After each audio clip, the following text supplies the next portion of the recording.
एकनाथ संभाजी शिंदे ईश्वर साक्ष शपथ घेतो की कायद्याद्वारे स्थापित झाले आहे अशा भारतीय संविधानाबद्दल मी खरी श्रद्धा निष्ठा बाळगीन।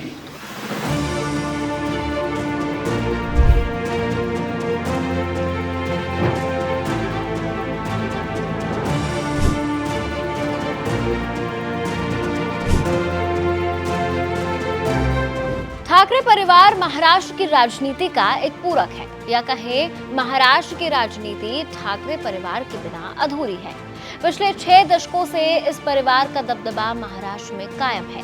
दिवंगत बाल ठाकरे द्वारा स्थापित 56 साल पुरानी पार्टी को उस वक्त झटका लगा जब पार्टी के सबसे वफादार और आनंद दीगे के राजनीतिक उत्तराधिकारी, जो अक्सर अपनी सभाओं में कहा करता था कि पार्टी छोड़ने वाले गद्दारों को माफ नहीं किया जाएगा, लेकिन फिर एक दिन खुद बागी हो गया और लिखी महाराष्ट्र की राजनीति की सबसे बड़ी बगावत की कहानी। आज हम अपने स्पेशल शो व्यक्तित्व में बात करेंगे उसी सियासतदान की,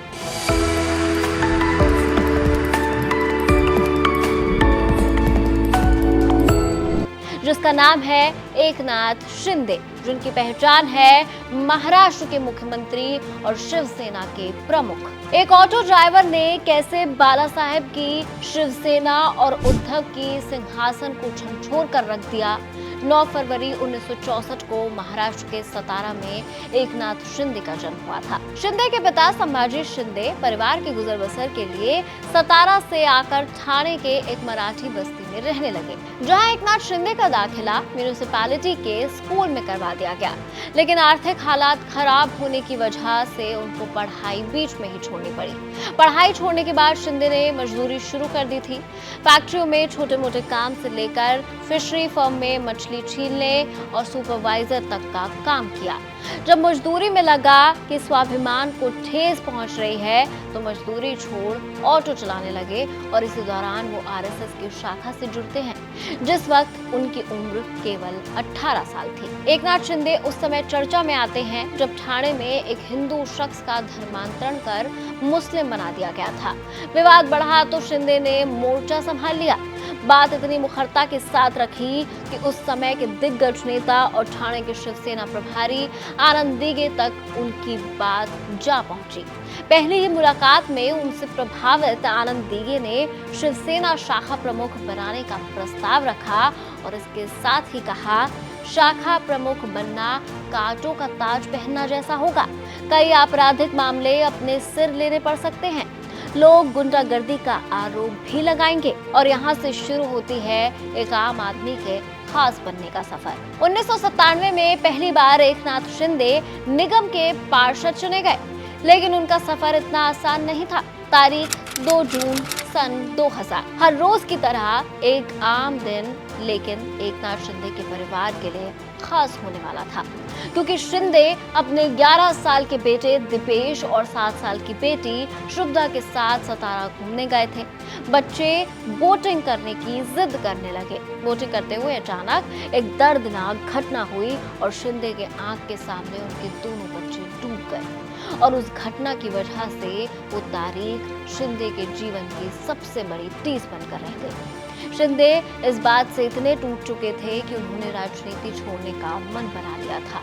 एक इंटरव्यू में शिंदे कहते हैं, ये मेरी जिंदगी का सबसे काला दिन था।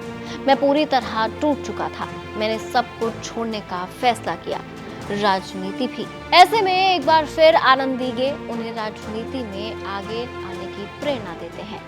जितेंद्र दीक्षित अपनी किताब सबसे बड़ी बगावत में लिखते हैं, जब शिंदे पूरी तरह टूट गए तब दीगे ने ही उन्हें हिम्मत दी और कहा, अपने आंसू पोंछने से बड़ा काम दूसरों के आंसू पोंछना होता है।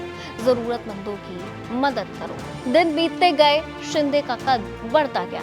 साल 2022 जून का 21वां दिन। तब तक महाराष्ट्र में 2019 विधानसभा चुनाव बीत चुके थे। भारी उथल पुथल के बाद ठाकरे परिवार की तरफ से पहली बार उद्धव सीएम की कुर्सी पर बैठे थे, लेकिन सियासत अपना रंग कब बदल ले किसी को नहीं पता। उद्धव ठाकरे अपने कमरे में काफी देर से इधर उधर घूम रहे थे। जब नहीं रहा गया तो एक कॉल लगाया और पूछा, कहाँ जा रहे हो? दूसरी तरफ से जवाब मिला, पता नहीं, और कॉल काट दिया। कॉल पर दूसरी तरफ थे एकनाथ शिंदे, जिन्होंने उद्धव के साथ मंत्री पद की शपथ ली थी। तब तक पूरे देश और महाराष्ट्र की राजनीति में ये खबर आम हो गई थी कि शिंदे ने बगावत कर दी है और उनके साथ 17 से 18 विधायक भी हैं। लेकिन बाद में पता चला विधायकों की संख्या अफवाहों से कई ज्यादा है। शिंदे और उद्धव का मेल कराने सूरत से 7 सितारा होटल पहुंचे उद्धव के पर्सनल सेक्रेटरी मिलिंद नावेरकर को पता चला शिंदे के पास कुल 30 विधायक हैं और उन्होंने वहां से एक बार फिर शिंदे की बात उद्धव ठाकरे से कराई, लेकिन बात नहीं बनी। उद्धव ने अपना आखिरी पत्ता चला, उन्होंने अपनी पत्नी रश्मि से शिंदे की बात कराई, लेकिन बगावत की ठान चुके शिंदे अपनी बात से डिगे नहीं। हार कर ठाकरे का दूध लौट चुका था। हफ्ते भर चली इस उठापटक के बाद उद्धव को इस बात का इल्म हो चुका था कि उनकी सरकार अब नहीं बचेगी, वो फ्लोर टेस्ट पास नहीं कर सकते। आखिरकार 29 जून की शाम उद्धव ने इस्तीफा दे दिया। इस पूरे घटनाक्रम पर फडणवीस की पैनी नजर पहले से बनी हुई थी, लेकिन अमित शाह के निर्देश पर वो सही समय का इंतजार कर रहे थे और उद्धव के इस्तीफे देते ही बीजेपी ने शिंदे को समर्थन देने का ऐलान कर दिया और इसके साथ ही महाराष्ट्र को 30 जून 2022 को मिला एक नया मुख्यमंत्री एकनाथ शिंदे और फडणवीस को मिली उप मुख्यमंत्री की गद्दी। सरकार बनी और विधायकों का समर्थन मिला तो पार्टी पर भी उन्होंने दावा ठोक दिया। मामला असली बनाम नकली का हो गया। दोनों पक्षों ने चुनाव आयोग का दरवाजा खटखटाया। चुनाव आयोग ने तीर कमान शिंदे को सौंप दिया। उद्धव को मिली मशाल। दरअसल बगावत की बीज फूटने की शुरुआत तभी से हो जाती है जब 2019 में शिवसेना ने 56 सीटों पर जीत दर्ज की और उद्धव शिंदे को विधायक दल का नेता घोषित किया गया।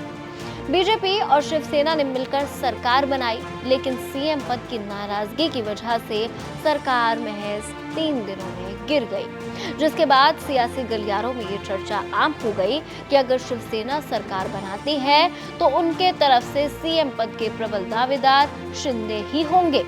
लेकिन महाराष्ट्र की जनता वो देखती है जो पहले नहीं देखा था, यानी ठाकरे परिवार का मुख्यमंत्री सीएम बनते हैं ठाकरे परिवार के मुखिया उद्धव ठाकरे और शिंदे को मिलता है सबसे सशक्त मंत्रालयों में से एक पीडब्ल्यूडी। लेकिन दूसरी तरफ अपनी राजनीति का विस्तार करने में जुटे उद्धव ठाकरे के बेटे आदित्य ठाकरे ने पार्टी के साथ साथ सरकार के कामों में इंटरेस्ट लेना शुरू कर दिया था। आदित्य ठाकरे के पास पर्यावरण मंत्रालय हुआ करता था, लेकिन शिंदे के समर्थकों के दावों के अनुसार आदित्य की दखलंदाजी शिंदे के मंत्रालय में ज्यादा बढ़ गई थी। सारे निर्णय आदित्य ही लेते और केवल साइन शिंदे की होती। उधर सूत्रों के मुताबिक उद्धव ने भी अपना एक इनर सर्कल बना लिया था, जिसमें वो केवल अपने खास लोगों से मिलते थे, बाकी लोग उनसे मिलने को तरसते थे और ऐसे विधायकों में असंतोष बढ़ता गया। पार्टी कमजोर होने का संदेश जाने लगा और यहीं से बगावत की नींव पड़ी। शिंदे ने मौके की नजाकत को समझा और विधायकों को लेकर निकल गए। सूरत होते हुए गुवाहाटी के रेडिसन ब्लू रिजॉर्ट पहुंच गए। कभी राजनीति छोड़ने का मन बना चुके शिंदे को राजनीति में सबसे बड़ा मौका तब मिला जब उनको राजनीति में वापस लाने वाले आनंद दीघे का कार एक्सीडेंट के बाद हार्ट अटैक होने से मौत हो गई। उनकी ही विरासत पर साल 2004 में पहली बार ठाणे की कोपरी पंच पखाड़ी सीट से विधायक बने और लगातार 4 बार यानी 2004, 2009, 2014, 2019 में जीत दर्ज की। 2014 में गठबंधन की सरकार में पीडब्ल्यू मंत्री बने और मंत्री बनने के बाद यशवंत राव चौहान महाराष्ट्र ओपन यूनिवर्सिटी से बैचलर्स की डिग्री भी ली। 2014 में ही बेटे श्रीकांत शिंदे को कल्याण सीट से लोकसभा चुनाव भी जितवाया। 2019 में फिर सरकार बनी तो उनका विभाग उनके पास ही रहा।